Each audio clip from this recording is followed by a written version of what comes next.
This article is taken from Dr. Van and Coleman's Health Letter. Do vaccines work, and are they safe? Most doctors and nurses genuinely believe that vaccines have helped wipe out some of the deadliest infectious diseases. Many members of the medical profession would put vaccination high on any list of great medical discoveries.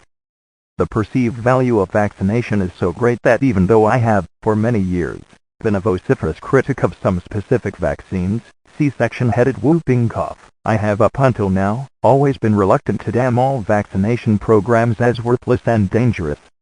The mythical power of vaccination programs has for years constantly been sustained by governments and bodies, such as the World Health Organization announcing, apparently with complete conviction, that such and such a disease will be eradicated when the relevant vaccination program has been completed.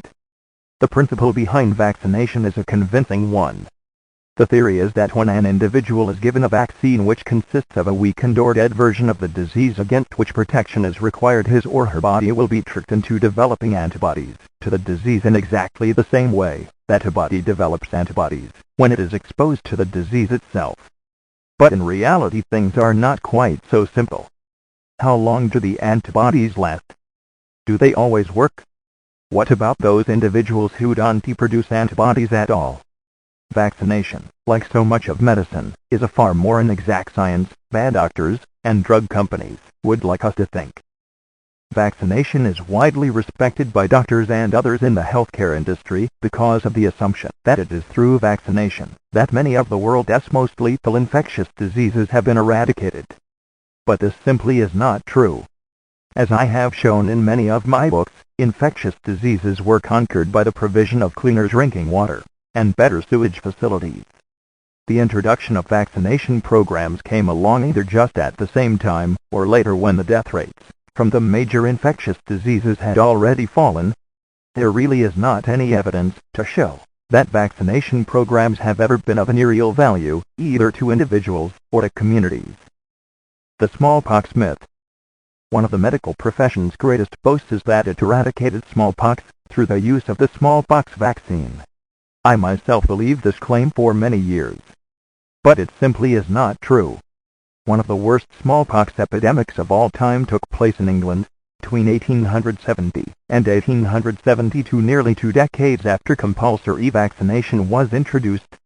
After this evidence that smallpox vaccination did not work, the people of Leicester, in the English Midlands, refused to have the vaccine anymore. When the next smallpox epidemic struck in the early 1890s, the people of Leicester relied upon good sanitation and a system of quarantine. There was only one death from smallpox in Leicester during that epidemic. In contrast, the citizens of other towns who had been vaccinated died in vast numbers. Obligatory vaccination against smallpox was introduced in Germany in around 1816, largely as a result of state bylaws, but these vaccination programs had no influence on the incidence of the disease. On the contrary, the smallpox epidemic continued to grow, and in 1870, the war with France led to the gravest smallpox epidemic in Germany history. At that point, the new German Reich introduced a new national law making vaccination against smallpox an even stricter legal requirement. The police were given the power to enforce the new law. German doctors and medical students are taught that it was the Reich vaccination law which led to a dramatic reduction in the incidence of smallpox in Germany. But a close look at the figures shows that the incidence of smallpox had already started to fall before the law came into action, and the legally enforced national smallpox vaccination program did not eradicate the disease.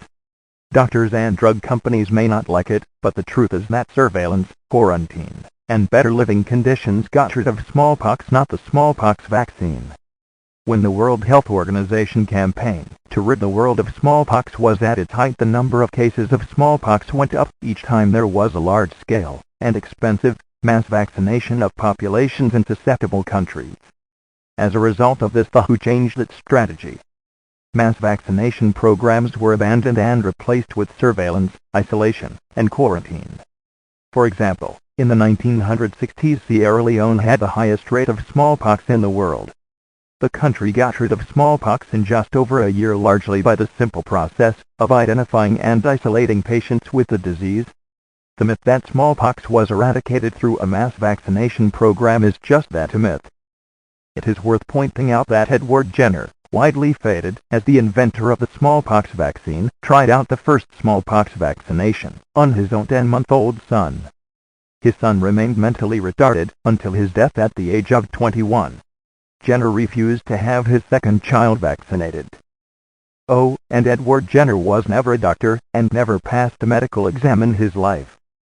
I feel close to this issue because my 82-year-old mother still carries a smallpox scar on her face, instantly spotted by doctors today, before she even sits down. She was vaccinated in 1932, at 6 months old, and the eradication vaccine gave her smallpox, nearly killed her, and many others too. Mass vaccination programs to eradicate smallpox did great injury to many if they suffered from eczema/psoriasis. With that same eczema disposition, I have been warned by more than one doctor to never risk a smallpox vaccine, as it's highly likely to kill me. To be very careful to avoid getting it in a mixed shot for going overseas. Thus I am particularly incensed by vaccine trolls working for eugenicist Bill Gates, spreading the mantra that everyone should be vaccinated, and any opposition should be steamrollered by jackbooted Nazi tactics. That vaccination cannot be questioned. True skepticism demands it, doesn't it? What's wrong with being skeptical?